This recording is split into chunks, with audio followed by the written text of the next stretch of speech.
मैंने एक पत्र भी सुबह सोशल मीडिया के विभिन्न प्लेटफॉर्म पर डाला, आप लोगों ने जरूर देखा होगा।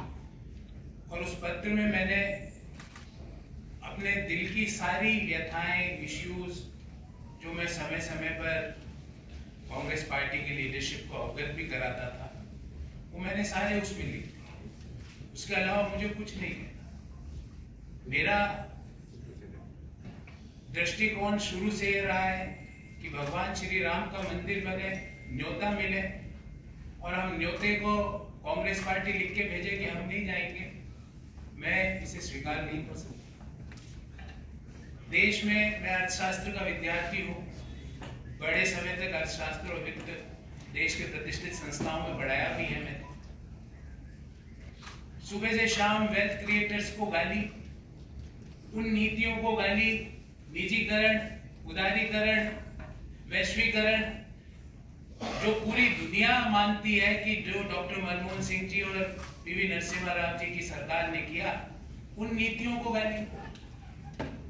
कोई बिजनेस करे उसको गाली, कोई विनिवेश में पार्टिसिपेट करे उसको गाली, एयर इंडिया कोई कंपनी खरीदे तो वो गलत। तो मुझे लगता है कि कहीं ना कहीं जो नीतियां हैं और जो इश्यूज हैं उसको कांग्रेस पार्टी टैकल करने में कहीं ना कहीं बड़े गैप उसके अंदर आ रहे हैं। और मैंने अपनी चिट्ठी में भी यही लिखा और मैंने प्रमुख कारण ये बताया कि मेरे में इतनी ताकत नहीं है कि मैं सुबह से शाम बैठकर वेल्थ क्रिएटर्स को गाली देता फिर, मैं नहीं दे सकता। मेरे में इतनी ताकत नहीं है कि जब सनातन धर्म के ऊपर सवाल उठाए और मैं चुपचाप बैठ जाऊं, मेरे से नहीं होगा। कांग्रेस पार्टी के नेताओं ने, कांग्रेस पार्टी के जो अलायंस पार्टनर्स हैं, उन्होंने सनातन धर्म के ऊपर बड़े बड़े प्रश्न उठाए, क्यों उसका जवाब नहीं दिया गया? एक इश्यू तो आप छोड़ नहीं सकते ना, उस इश्यू को तो आपको जवाब तो देना पड़ेगा। मैंने सारे विस्तार से ये सारी बातें इस चिट्ठी में लिखी है। मैं आदरणीय संजय मयूख जी से आग्रह करूंगा कि मेरी इस चिट्ठी की एक प्रति आपको जरूर दें, ताकि आपको पता लगे कि मेरा इश्यू बेस्ड रिजर्वेशंस क्या थे।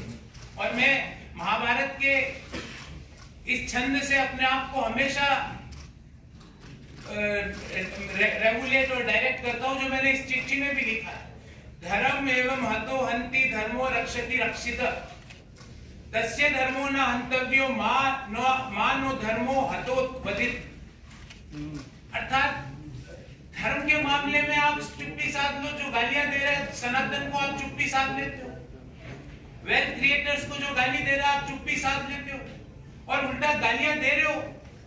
देश में वेल्थ क्रिएशन जुर्म नहीं हो सकता। देश में जो नीतियां उदारीकरण की, निजीकरण की, वैश्वीकरण की नीतियां हैं वो गलत नहीं हो सकती। आज आप इसलिए उन चीजों को गलत बोलते हो क्योंकि वो एक ऐसे व्यक्ति उन चीजों को आगे लेके जा रहा है जिनको आपको सुबह से शाम गाली देनी। मैंने कम से कम 300-400 प्रेस वार्ताएं करी है साथी, आपने भी कहीं ना कहीं मुझे जरूर देखा होगा। मैंने इश्यू बेस्ड रिजर्वेशंस पे बात करी है, व्यक्तिपरक आरोप आलोचनाएं नहीं करी है। व्यक्तियों के बारे में राजनीतिक पार्टियों पे आक्षेप नहीं होते। राजनीतिक पार्टियां आइडियोलॉजीज पर आधारित होती है और जो आइडियोलॉजीज पर मैं ये सोच के कांग्रेस पार्टी, जो जिस आइडियोलॉजी को सोच के मैंने ज्वाइन किया था कि नए आइडियाज का, इंटेलेक्चुअल आइडियाज का, नए सोच का वहां पर सम्मान होगा, पर नए सोच का, नए आइडियाज का, नए लोगों को सम्मान छोड़ के क्रश करने की प्रक्रिया भारत को आगे नहीं ले जा सकती। और अल्टीमेटली हमारी आइडियोलॉजीज, पार्टीज की, पॉलिटिकल राजनीतिक पार्टियों की आइडियोलॉजीज अलग अलग हो सकती है, पर एक आइडियोलॉजी जो हम सबको जोड़ती है वो भारत को आगे ले जाने की आइडियोलॉजी, और उसी आइडियोलॉजी को ध्यान में रखते हुए जो विकसित भारत की जो संकल्पना है उसको आगे ले जाने के लिए जो आइडियोलॉजी ने मुझे आकर्षित किया और मैंने आज भारतीय जनता पार्टी ज्वाइन करी। मुझे उम्मीद है मैं अपनी योग्यता का, अपने ज्ञान का, अपनी समझ का प्रयोग भारत को आगे ले जाने में जरूर भारतीय जनता पार्टी के माध्यम से कर पाऊंगा। और मैं अति प्रसन्न हूं। मैंने मेरी दिल की बात सारी लिख दी है।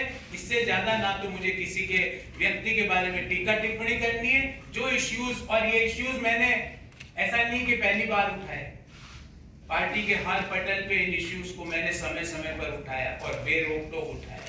पर जब आप इनको नजरअंदाज कर रहे हो तो मुझे लगता है कि भारत को आगे ले जाने में आपका कंट्रीब्यूशन नहीं है। और जब मैं अपना कंट्रीब्यूशन भारत जैसे महान देश को आगे ले जाने में नहीं दे सकता तो मैं वहां रहकर कुछ नहीं कर सकता। इसलिए मैंने प्रधानमंत्री नरेंद्र मोदी जी के विकसित भारत की संकल्पना को आधार बनाकर देश को आगे ले जाने की, जो डेवलप्ड नेशन बनाने की जो मोदी जी का सपना है, उसको साकार करने के लिए जो भी मेरे से योगदान होगा वो मैं पूर्ण रूप से दूंगा। इससे ज्यादा मैं आज आपसे कुछ नहीं कहना चाहता। बहुत बहुत धन्यवाद, बहुत बहुत धन्यवाद तावड़े साहब, संजय जी और आप सभी लोगों को जिन्होंने मुझे ये अवसर दिया।